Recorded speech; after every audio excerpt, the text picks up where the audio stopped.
Okay, hello everybody. Thank you for joining us here today. My name is Scott Nicholson. I'm a professor at Wilfrid Laurier University, a professor of game design.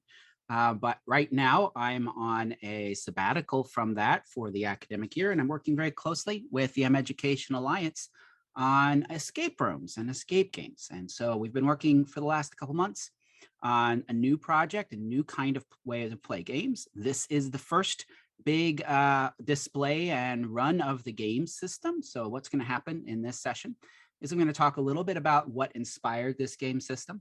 We're going to play the game so you get a chance to see what the game's all about, and then move into more of a workshopping mode, because our goal is to have you help me and help us to make this better. Everything you're seeing here is going into the Creative Commons. The goal is to get it out there and get it out there for free. So all of the suggestions and ideas you give, they're all going to be re-released. In fact, everything that you're going to see today is already available. And at the end, I'll give you a link where you can get access to everything that you've already seen. So we're going to talk a little bit about escape games. And so escape games, or escape rooms, as you may have seen, the variety of movies and TV shows that play them up as these death trap games. They're a very popular style of game that came around about 5 years ago. Actually, no, about 7 years ago. But what they are, this is my own definition, that they're live action, they're played in the physical world. They're team-based games where people work together, where players are looking for clues. They are solving puzzles, and they're accomplishing tasks in one or more physical rooms in order to accomplish a specific goal in a limited amount of time. So when I first saw escape rooms, I was in Singapore back in 2015, and I saw them there. They had not yet really appeared in North America at that point. And I said, well, this is interesting. I've got a long history of doing live action role playing and I'm a former librarian and working in libraries and museums. And I saw this and said, hey, this is pretty interesting from a learning perspective, because really escape rooms are just simulations.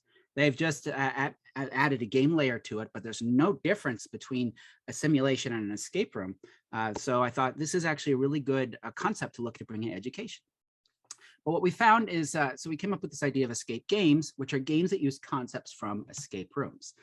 Now, I wrote a book with Liz Cable this year around taking concepts of escape rooms and turning them into something that could be used in the classroom. I'll talk a little bit about that. So when I started looking at escape rooms in classrooms, there were some great examples out there. This is in Venezuela, the Education Immersion Center. And what you see is the left has this classroom with screens all over the walls. If it feels like a spaceship, it's because that's the story. You can see on the right side where all of the different students have different roles in the classroom, and throughout the entire year they spend in this classroom.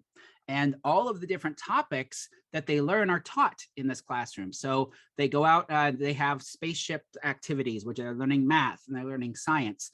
They then go and land on a planet, and then they're learning biology, and they're learning literature, and they're learning all these concepts, and all this is going on around them. And it's really exciting, and it's very flashy, and there's a lot of technology, and that's all great, but I know that that's not available to a lot of people. Now, in the book, what we do is we take ideas like that fancy escape room and say, what could teachers do in a classroom? So we explore a number of smaller scale type activities that are escape games.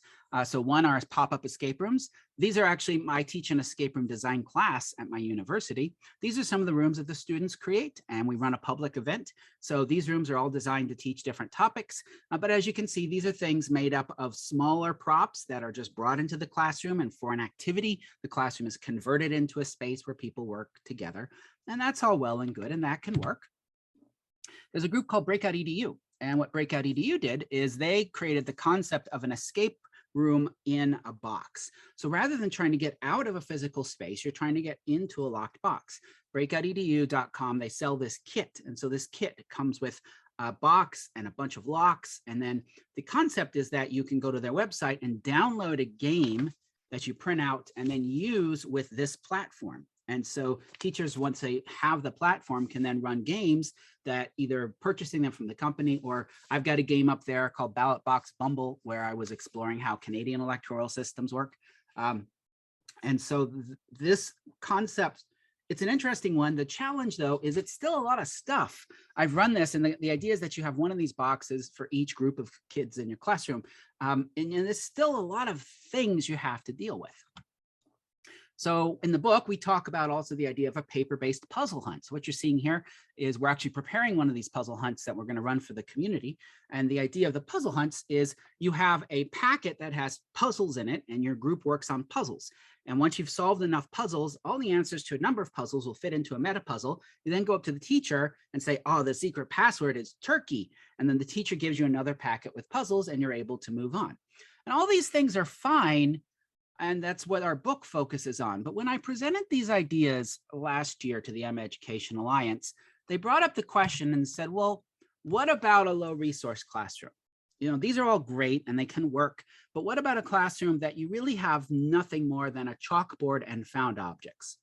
And I thought, well, that is an interesting challenge. Could I create a way of doing escape rooms that don't require any of the disposable paper or boxes or locks or tablets or digital? And we've heard at this conference again and again, these calls of saying, hey, you know, sometimes relying upon this digital stuff is not working out. And I said, well, there's games, as you can see behind me, my world of games is actually in analog and board games, a live action escape room, storytelling games. And I thought, you know, this would be a cool project for my sabbatical to say, what if I could come up with a new type of game system that didn't require anything other than a chalkboard? Can we do it? And that's what I'm going to be presenting to you today. So I took a look at, as an old gray gamer, I've been at this for a long time. So I looked at the history of games that I've played and run and designed and thought, you know, there's models out there that we can grab from. So I'm grabbing from 4 different models and what I'm talking about here. I'm grabbing from the models of tabletop role-playing games where you're telling a story. The models of interactive fiction games. I don't know if you've ever played, like the old one was Zork, Colossal Cave, and Adventure, these old text-based games where you would type in something and the computer would tell you what you see. The concept of interactive fiction is such a core part of this that the if in escape if for the game system is for interactive fiction because it's very much in line with an interactive fiction games. There's a group called Parsley Games, and Parsley Games came out as interactive fiction games that you ran like a role-playing game. So what you're seeing there, Action Castle, is the script that the person running the game has. As you see, I would read it out loud. Welcome to Action Castle. You're standing in a small cottage. There's a fishing pole here. What do you do? That idea of a Parsley game has you talking back and forth with the players. And I've run Parsley games for my students where you call upon each student one after another and ask them to take the next step. And that's the model we're using here. Another model that's helped with this are audio escape games. We've had these on Alexa, and there's a podcast called Escape This Podcast, where people play audio escape games that are taking the concept of tabletop role-playing games and making escape games out of it. So by using these as models, I have been developing this escape if game system. And I should talk about, when I talk about a game system, what I mean. Now, as I said, I've been involved in tabletop role-playing for a while. And so in tabletop role-playing games, you tend to buy the game in 2 parts. The first thing you have is the game system book. So this is the game system book for Warhammer Fantasy Roleplay. It's a big book. It's got all the rules of how does the world work? What are the races in the world? What are the weapons in the world? How does fighting work? How does magic work? How does leveling up and getting experience work? These are all documented in this rule book. Then both the players and the people running the game all have this rule book, and they're able to use this as the core. So there's a common ground from which to move forward. And then that's all you actually need. But to make life easier on the people running the games, those companies put out adventures. So this is an adventure called The Dying of the Light. And what this adventure has is this has a specific setting for a game. This has a story. This has characters. This has what those characters say. And in fact, it's instructions for the game master that says, read this out loud to the players, then see what they want to do. And this model is what we're going for with Escape If, that we've got the Escape If system that has the core rules that you use in all Escape If games, which is kind of like the Breakout Edu box. And then the modules, which are the scripts that a teacher can use to run a specific game based around a learning outcome. Now, conceptually, what we're doing here is we're kind of making a computer game, but the blackboard is the screen. And the teacher is the processor and the input output. So the teacher is going to be, like in the Parsley games, asking the students what they want to do. We'll be referring to the script to figure out what happens, and then we'll be updating on the chalkboard what's going on. And all the students are working together to control one character in this story. And then what happens is the teacher will call upon students to engage with the content and figure out what they want to do. So we're going to play a game now. So what I've designed is I designed the sample game. We're going to play it now. And if I were in a classroom, the way that I would normally run the game is I would explain what was going on, and then I'd call upon students to engage. Here, what I'm going to do is I'm going to ask people who are willing to be called upon to turn on your camera. Now, let me tell you what will happen if you're called upon, just so you don't panic. Let me stop this screen share and show you, set up the game for you. So now if I had a chalkboard at this point, I would be drawing on the chalkboard and setting this up. I don't have a chalkboard. I actually tried setting up a whiteboard in my right behind me here that I would actually draw on, but I found it was too hard to see it. So instead I said, all right, well, what I'm going to do is I'm going to share this screen here, and this is my chalkboard. So if I had a chalkboard, this is what I would be putting on that chalkboard. So what you're going to do is when I call upon you, you are going to pick an action off the board. So the actions you have look, like you want to look at something, use, you want to use something, take, you want to travel somewhere, you want to talk to someone, or you can say pass. If you don't have any idea what to do, you can say pass, I'll go into someone else. And then you'll combine the action with something else. So at this case, I'll go ahead and read the first part. And as I'm reading this, if you decide, oh, I want to be called upon and play, turn on your camera. If you don't want to be called upon, but you still want to help, use the chat. So you can use the chat to offer up suggestions to the people I'm calling upon. So if you're not comfortable being on the camera and communicating, then use the text chat to talk to everyone else. Now, what I'm using is, and this I'll give you this script at the end of this session so you can explore it. What this script has is both the basics from the big rule book, so you don't have to read the whole rule book to run it. Just the basics that you need to run this particular game, and then everything you need to run the game. So I'm going to be using the script as we go. So the script says, to set it up, draw this out. So it's what you see on the screen. So you can draw out these locations. So you've got all the instructions to the teacher, and then anything that's in italics, the teacher reads. So I'll go ahead and start reading now. And again, turn on your camera if you want to play. What will happen is if you're playing, well, I'm just going to read the script so you can see what happens. Welcome to Escape If and Perimeter Problems. This is a cooperative game where you'll be exploring mysteries and solving problems just like in an escape room. You'll be taking turns deciding what to do. You're all working together to control the same character in the story. When I call upon you, you're going to pick an action from the list that you see on the board, and you're going to pair it with something else on the board. So for example, you could say, I want to look at the communicator. In the middle of the board will be more details about where you are, and I will change that as you go from place to place. And if you don't know what to do, you can just say pass, and I'll go on to the next student. So that's the setup for the class. Again, if this were a classroom, it would depend upon the culture of the classroom. If the class was smaller, I might just let students yell things out. If the class is larger, I might call them in order. If I feel calling them in order is going to make some of them antsy, I might call them randomly so they don't know when they're going to be picked. That's the nice thing about this being nothing more than a script, is the teacher can change everything as they go along. There's no screen to update. There's no board to update. There's nothing to update other than the teacher just making up a different space, a different rule set as the game goes. And that's some of the power of this, is it's requiring nothing more than the teacher coming up with what's going on and following a script. So here we go. You are working for the dinosaur safari and you've ended up in your office.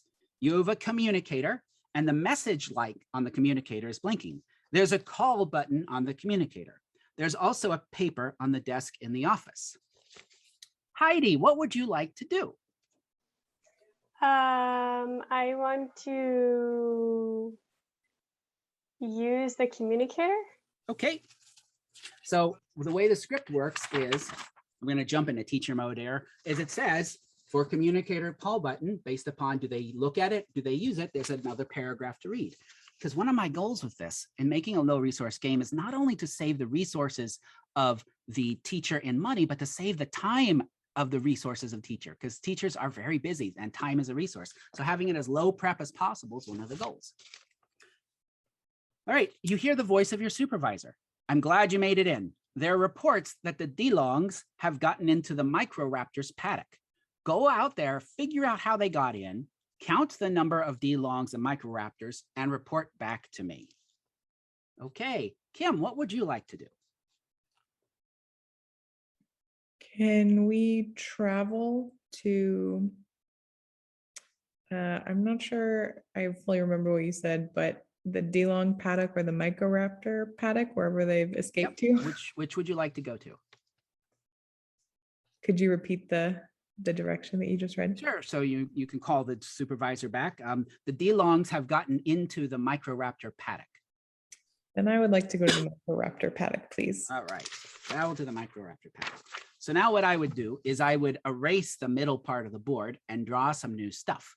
Again, just to speed it up, I've got a different screen shared that I can just share where we're going to.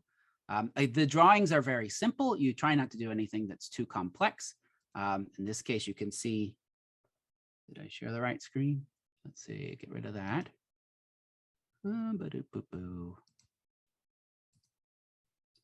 Let's see. All right. Do you see the paddock? Do you see a square?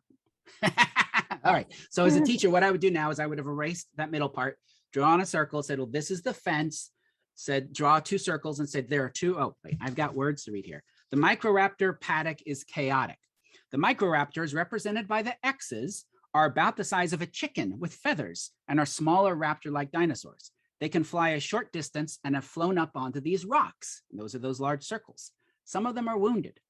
The D-longs, represented by the O's, are around the base of the rocks, but cannot get up to the microraptors on top of the rocks. So they're continuing to circle the rocks.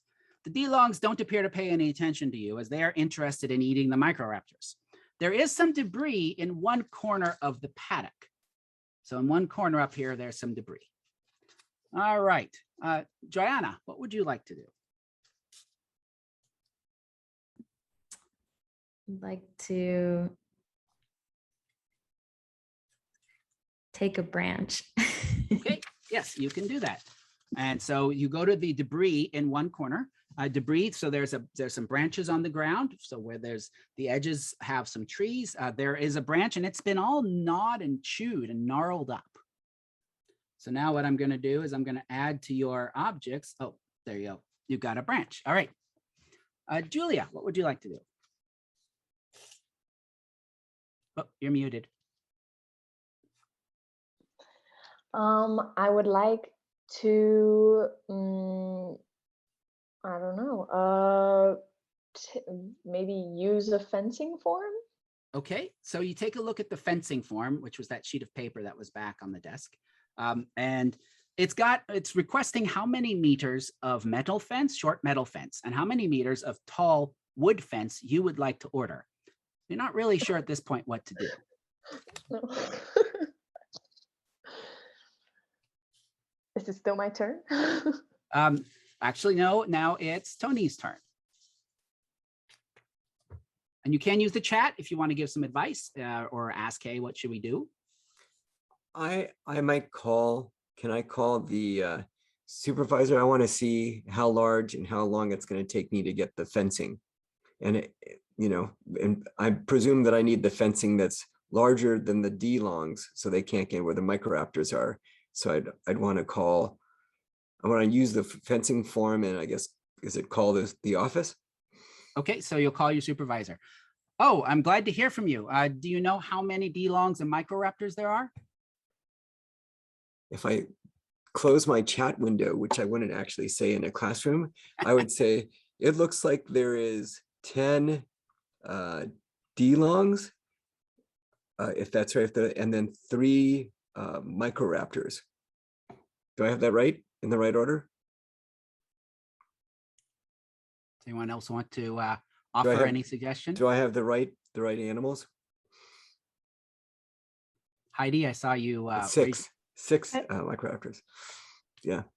Yeah, that sounds like what we should have. Good. Okay. And what's the situation? What's happened? Well, it looks like our microraptors are like surrounding rocks with their D-longs and want to eat them. So I need to create a fence so that they can't get at the D-longs. Well, why don't you investigate a little more and see if you can figure out how they got in there, because they shouldn't be in there. Okay, Kim, what would you like to do?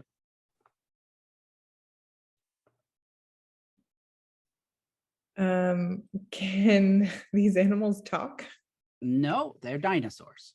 There Okay. is some debris over in a corner where things don't look like the fence does not look like it's right. So you haven't checked that out yet. Can I travel to that debris corner? Sure. So you go over to the debris corner. There are some trees that have been torn down here, and you can see a metal fence that had rusted away at the base where the ground is wet.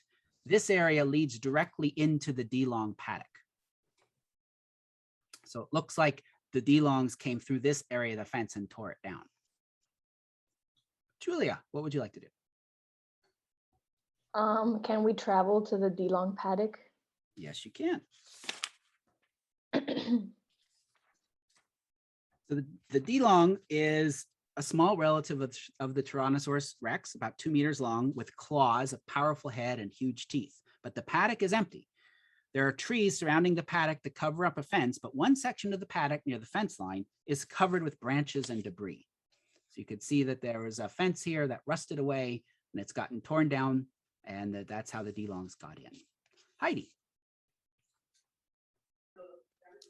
I don't know. Can we take the branch? Yes, you actually do have a branch. It's got claw marks on it and teeth marks on it. So it's clear that wood is not going to hold those DeLongs back. Joanna.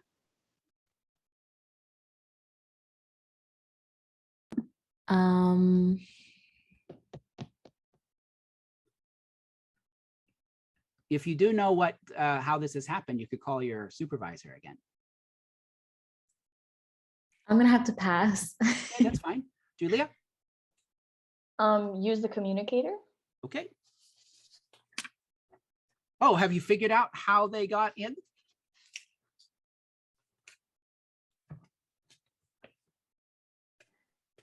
They climbed around the trees or something. I don't know. I'm assuming they must have done something with branches. Does the fence look like it's still in good shape? No. Oh, all right. So we're going to have to build some new fencing for these dinosaurs. Why don't you all go back to the office? And once you're there, I'll call you and give you some more information, and you can figure out how much fencing you need to order. Kim. I would like to travel to the office. Okay. So you go back to the office. The fencing form is there. It's got a place to order temporary fencing. So you can order wood fencing. It's asking how many meters of that, and metal fencing, short metal fencing, and tall wood fencing. Well, welcome back. Now we need to order temporary fencing for the dinosaurs. And I need you to figure out which type of fencing to use for each and how much to order. Now I'm going to erase what you see on the screen there and call up a new screen for you. Again, if I had a chalkboard, I would just be erasing, but I don't, so it's faster this way. Now we know that there are 6 DeLongs. We know there are 10 microraptors. Now we know each microraptor needs a 1 by 1 square meter of space. And we know each DeLong needs a 2 by 3 square meters of space. We'll worry about the DeLongs later. Let's figure out the microraptors first. Now what we need to do is figure out what kind of a rectangular shape could hold 10 microraptors. How big that would need to be to hold 10 microraptors. So now we're going to move into the game. The game has 3 game modes. So there is what we've been doing at adventure mode. We're now going to go into discussion mode. Now discussion mode is where we'd have a full class discussion around a topic. So discussion time, which type of fencing should we use for each dinosaur and why?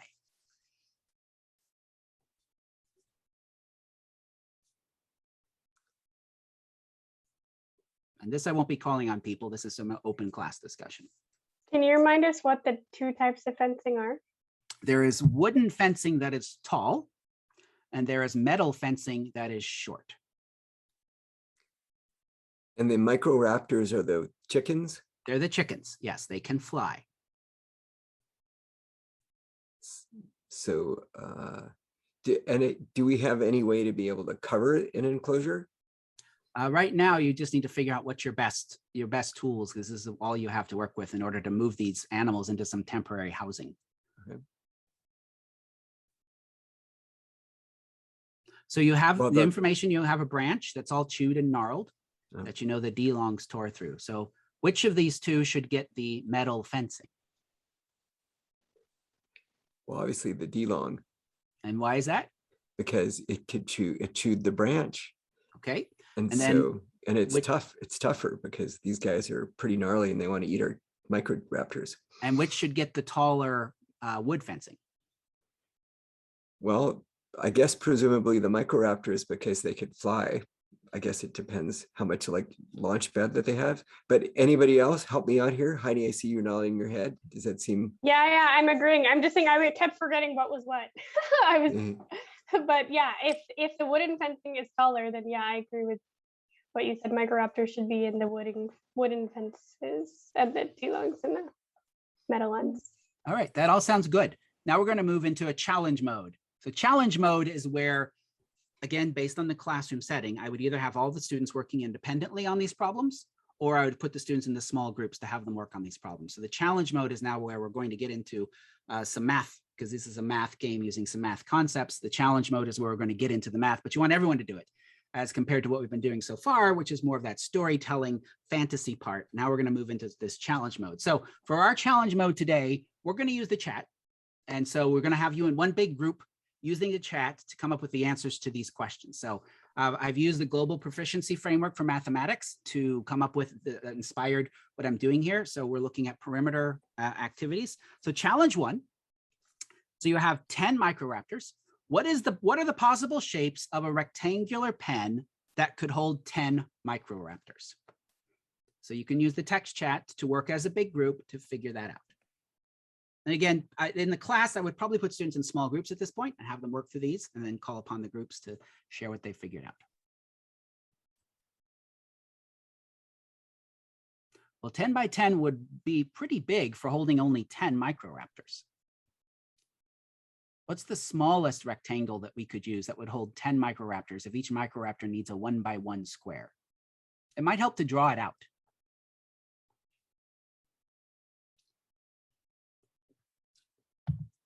But you can't draw in the chat.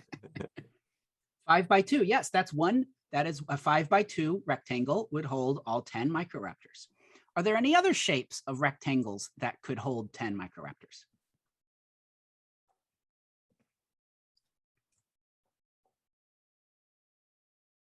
A 1 by 10, that's right. So those are the two rectangles that could hold that. And this, you could talk about factors, and you could talk about, based upon how much of this you want to be assessment and how much of this you want to be teaching, the teacher can change that as they go. They can make this more of a, so now we talk about area. So if we figure out the area of each of these, now to figure out the area, again, this is where if it's assessment, you would say, what's the area of each of these? If this is being used for teaching, you would say, now to figure out the area, you multiply the length times the width. Again, that's the advantage of it being a script, is the teacher can use it as they want to, as a teaching moment to launch into a lecture. So this, we talked about the amount of time. The idea is that this is just providing a little framework in which to go into then lectures if you'd like. So what would be the area of the 5 by 2 pen?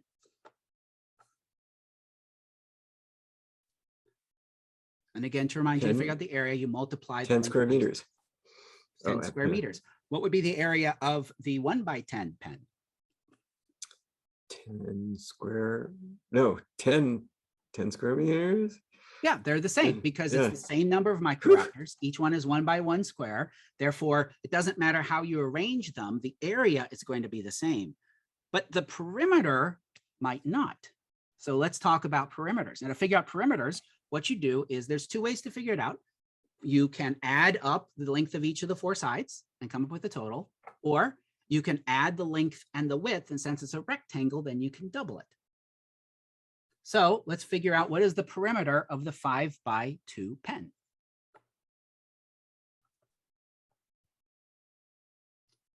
So 5 by 2 is 14. So that's, wait, 5. So 7 is if you have 2 sides, and then you have to double that. So 5 plus 2 plus 5 plus 2. And again, this is where I'd have the groups work on it, call upon groups. So the perimeter of that 5x2 pen is 14. What's the perimeter of the 10x1 pen?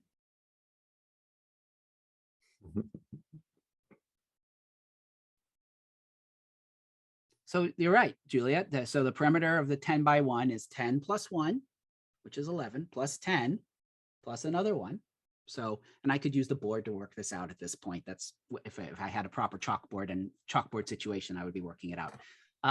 So 22. So the perimeters are different. The area is the same. Let's have a discussion about that. Is that surprising?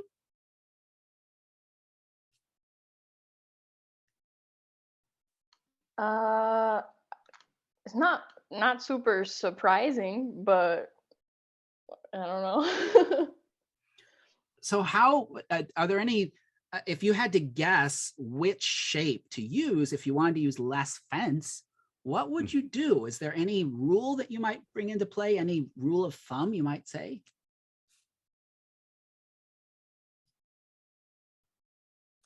I'd want to use less fence. Okay. So keep that in mind. We're actually going to stop the game at this point. What I would then do is then we would move into doing the same set of problems with the D-longs. So the D-longs are more complex. Each one requires a 2x3 square meter, but there's 6 of them. So what are the different ways they can form a rectangle? There's actually 4 ways. They all are the same area. They all have different perimeters. And then as you explore this, hopefully you can get the students, they'll figure out, oh, well, your rule of thumb is that you want to choose the shape such that the 2 sides are as close as possible to have the shortest perimeter. So that would be the second part of working through the math problems and the math game. But then you get into what's the most important part, and that is the discussion, the reflection on this. So we've talked about figuring out fence lengths. What are some times in the real world where you may use this concept of figuring out the perimeter of something? We've seen one. What are some other people out there in the world who might use figuring out perimeter in a job?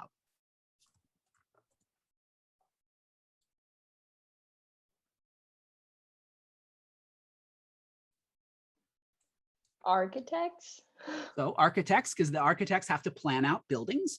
When they plan out buildings, they have to figure out perimeters, and they have to, so there's a lot that come into figuring out the materials that go into that and deciding how can they not spend too many materials. That was really what was going on here. So painting a room, Kim says painting a room, of course, because you've got to figure out the length of the walls and how much space that's going to go in there. What else? Any other thoughts of other careers? Landscaping, yes, because you're going to have to figure out the shrubs and the shapes and all of that stuff. Then you have to figure out perimeter. So you would then continue to lead the students through this discussion where you're tying in what went on in the math to what went on in the real world. So that is a sample game of what we're talking about.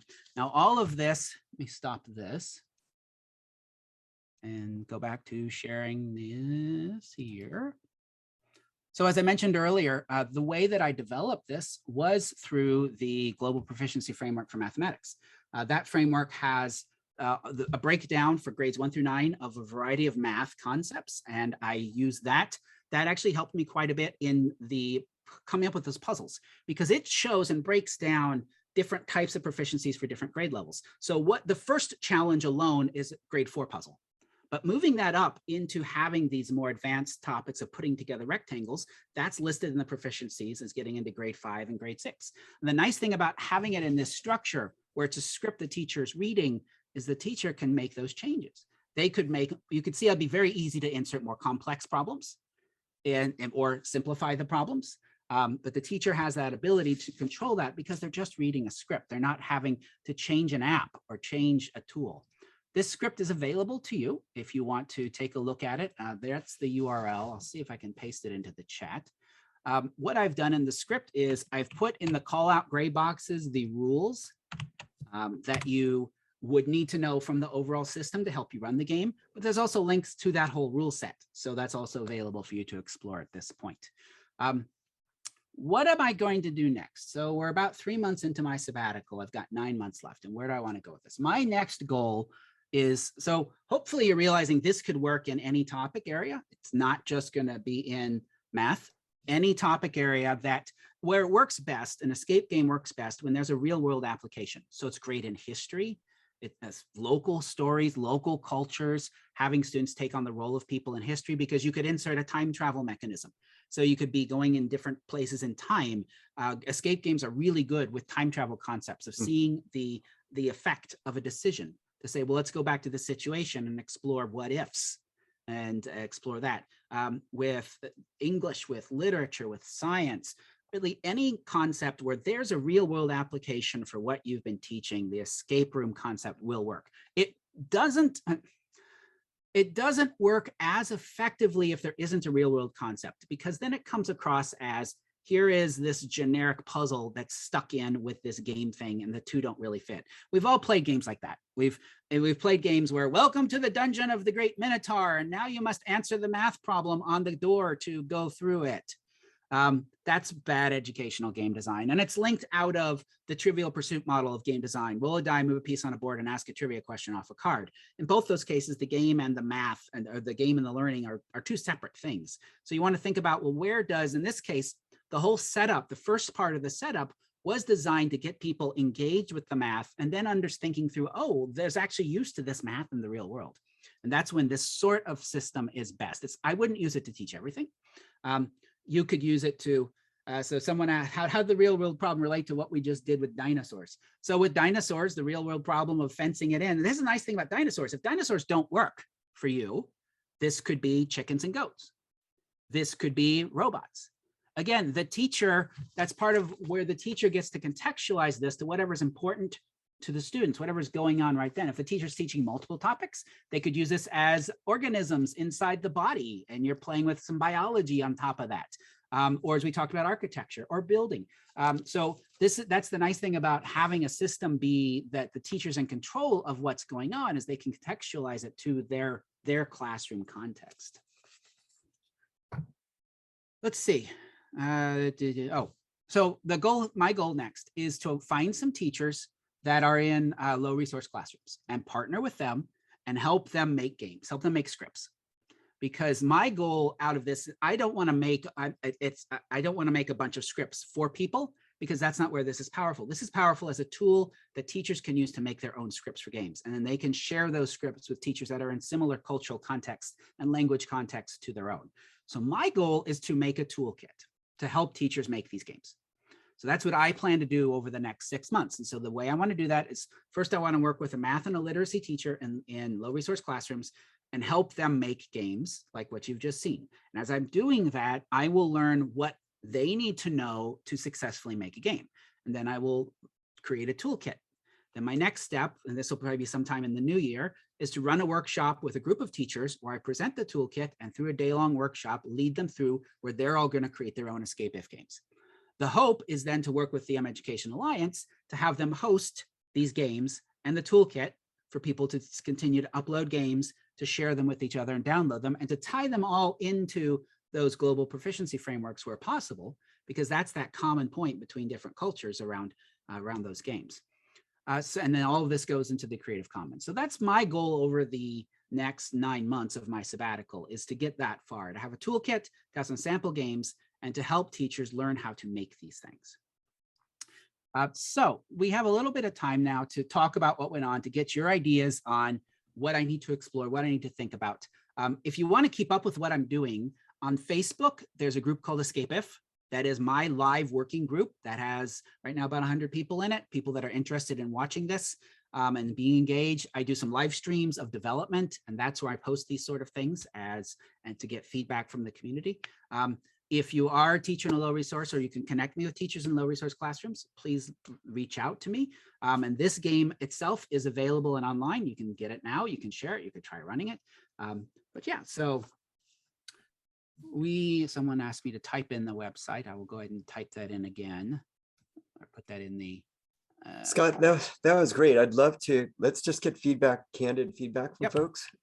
Scott, about I have all sorts of thoughts and ideas, but folks that participated, what's your, Heidi, you would put a comment in? Yeah, Please, I have go a couple comments. So this is, first of all, super fun, really cool to see how this is sort of in some ways project-based learning, but in a way that could really work in a low resource context.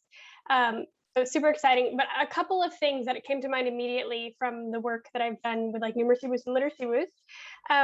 One thing we often have seen in those cases is we give teachers this really great game, and then like 3 or 5 kids at the front of the room do the game, and the rest of the kids are sitting there passively. And I could easily see that happening this way if it's not well managed by the teacher.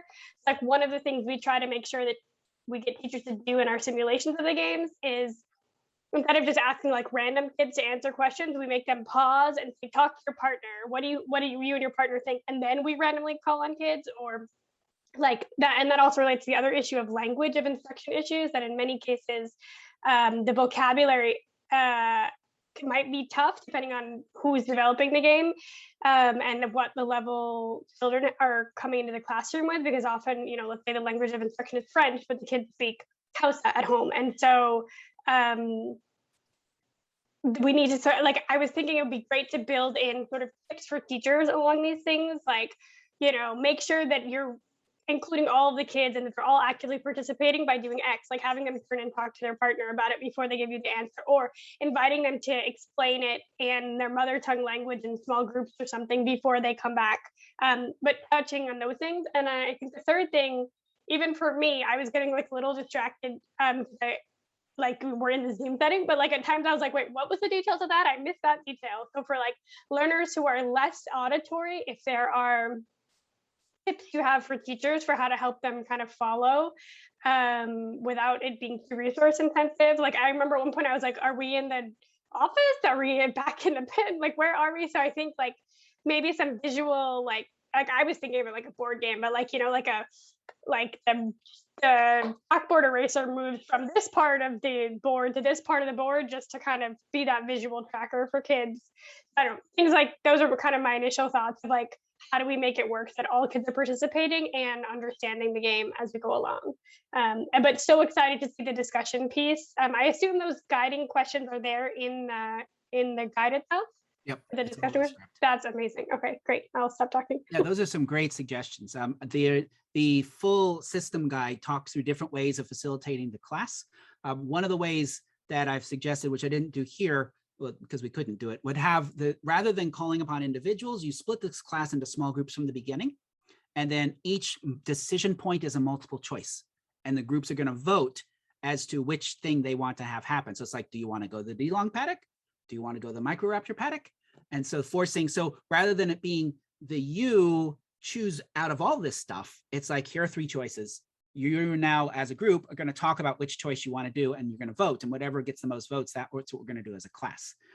So the nice thing about the structure is you could use any of those methods for the same game. So one thing I'm going to be doing with this next is making a twine version. And so for a twine version, it has to be multiple choices. So it would be, here are your 3 choices, but you can see how it would boil down to it. As far as the visual piece of this, that would have been helped had I been in a class and writing it out. And so you get to see me add things on, and I could circle where you are. I could draw a little map of the office leading to the paddocks. And so this is a case where the shortcut I took of having everything preloaded took away the process that would have drawn attention to what's going on. It's the same problem with a digital board game as compared to an analog board game. When you play a digital version of an analog board game and the computer automates stuff, you end up missing out on some of the learning that came from the process of moving things around on the board. Magic happens. And in an analog game, you have to understand the rules. You have to make that happen, and that teaching can happen through the rules. So that's a case where the actual drawing it out. But I love the idea of how to handle the multiple languages issue. I've used a similar thing when I've taught in where I didn't speak the language natively, as I had small groups and then time for discussion for the groups to talk about. And I think having the multiple choice version would help that, because there's really not that many choices of what you do at any one spot. If you think about it, I've tried to make it easier than the normal interactive fiction game where it's just an open sandbox, but focusing even harder on choices, that'll be good. And this is all good stuff for me to write up in that teacher's guide, adding in these other ways to facilitate the game. So much of it is going to be aligned with the class culture, and that's the advantage of this method is that it can be changed quickly and easily to fit a class culture. So the teacher needs to realize, oh, I'm in control here. That's when you run a role-playing game, realizing I don't have to stick to this. I can change this as it goes around. That's where the guidebooks are gonna be really powerful to help the teachers realize this is in your hands.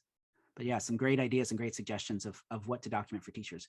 Other thoughts on where this might work, where this might fail? I see someone talked about sentence frames. This is where if you had multiple boards in a room, you could use those multiple boards for different areas, different spaces, different portions of the game.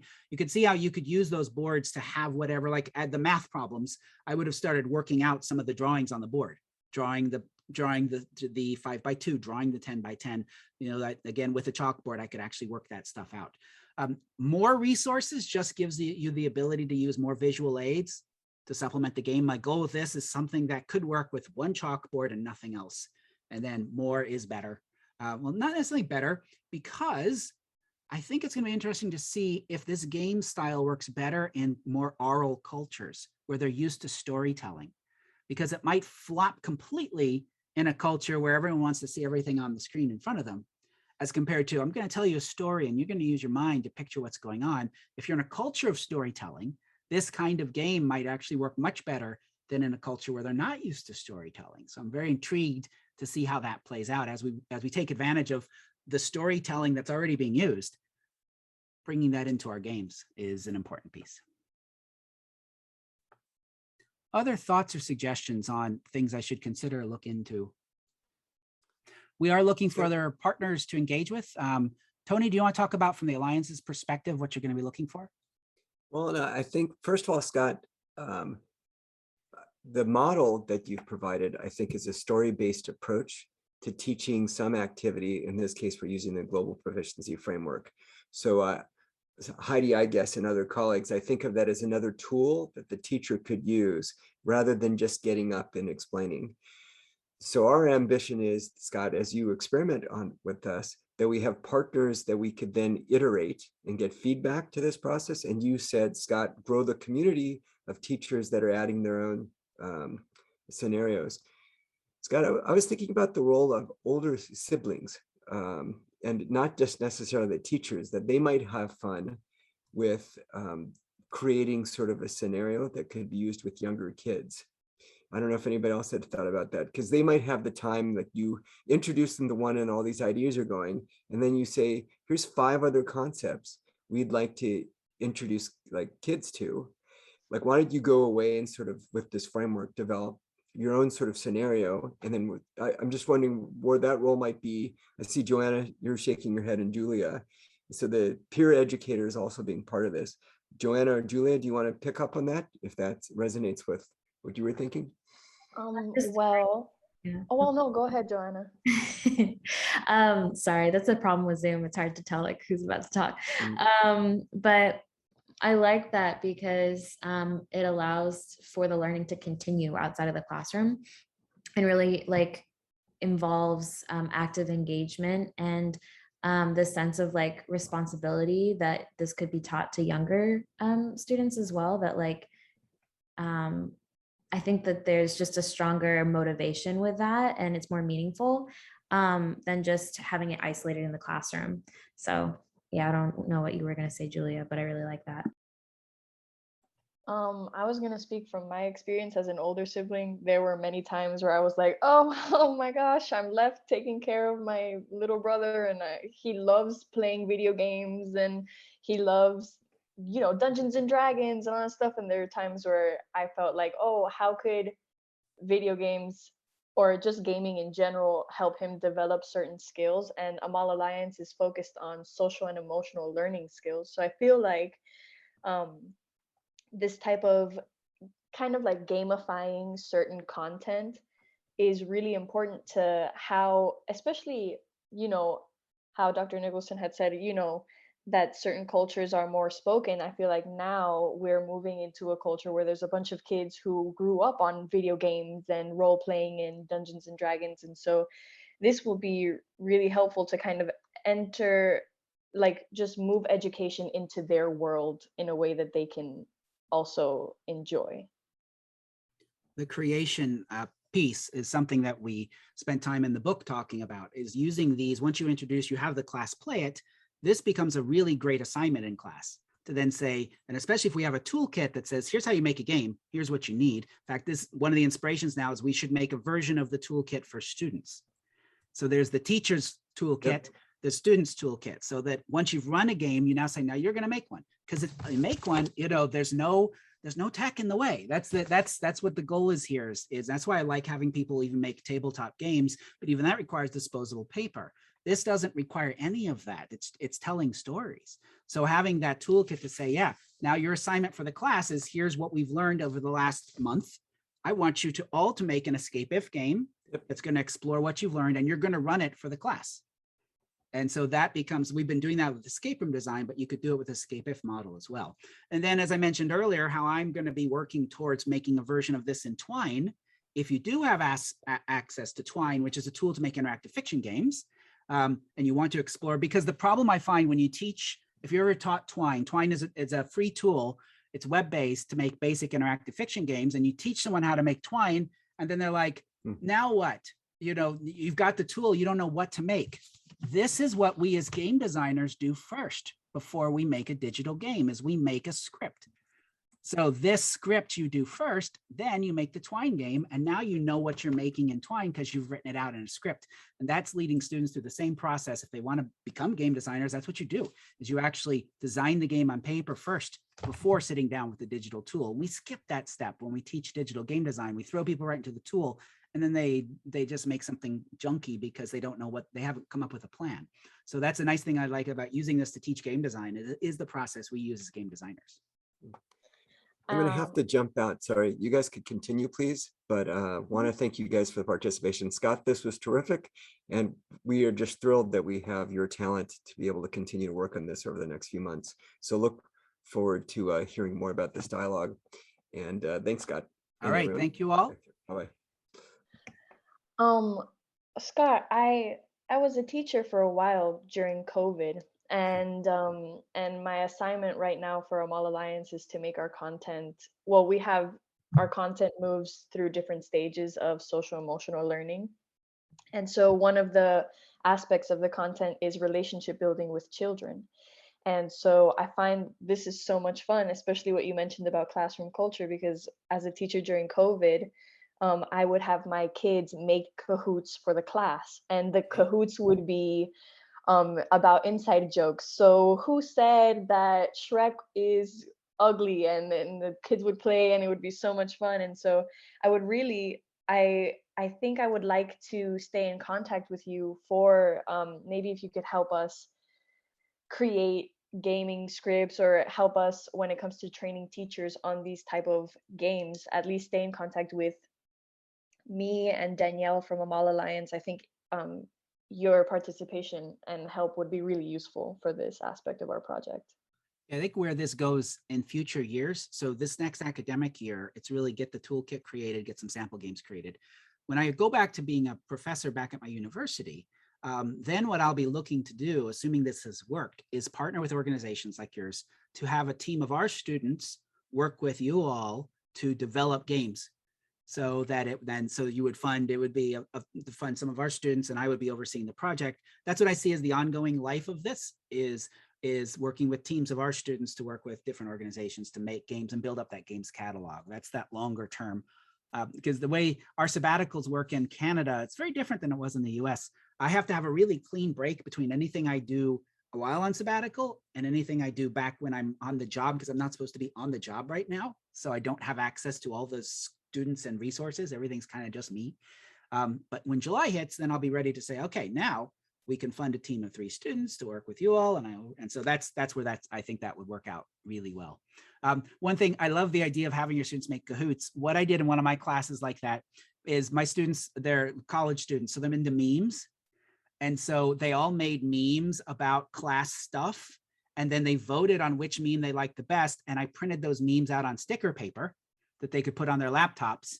So as the semester went on, then they all got stickers. The best memes as voted by the class became stickers. And so I saw these stickers appear everywhere, and they were all inside jokes. They were all meme stuff. And it was fabulous watching them engage with the class experience. Yeah. You know, it wasn't engaged so much directly with content, but it was becoming a member of that classroom community through that shared meme creation, and that worked fabulously. They loved it, and they had a lot of fun with me, that's for sure.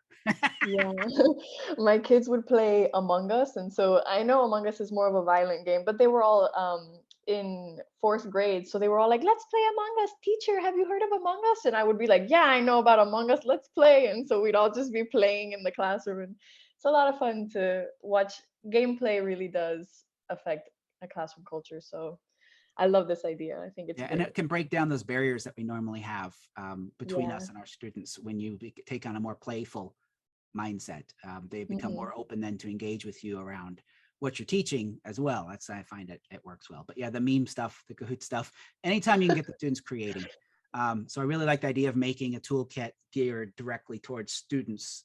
That will be a simplified version of the toolkit, but that the teacher can use to just hand, because I've made over the years escape room stuff and help teachers make it. There's such a barrier of the time it takes to make these things and deploy and prepare. Even in our book, there's a sample game. It's like 30 pages that you have to cut out for every group. Well, teachers don't have that time. I recognize that. And I've said, and so that's why my goal with this is save the teachers time. Give them a script that you actually wouldn't even have to read it ahead of time. You could just start reading paragraph 1, read what's in italics, offer them the choices, and then it's like a choose your own adventure. And that's one of my goals with this, is to make it as fast as possible for a teacher to start running the game, because I've seen that as a barrier that's prevented games in classrooms.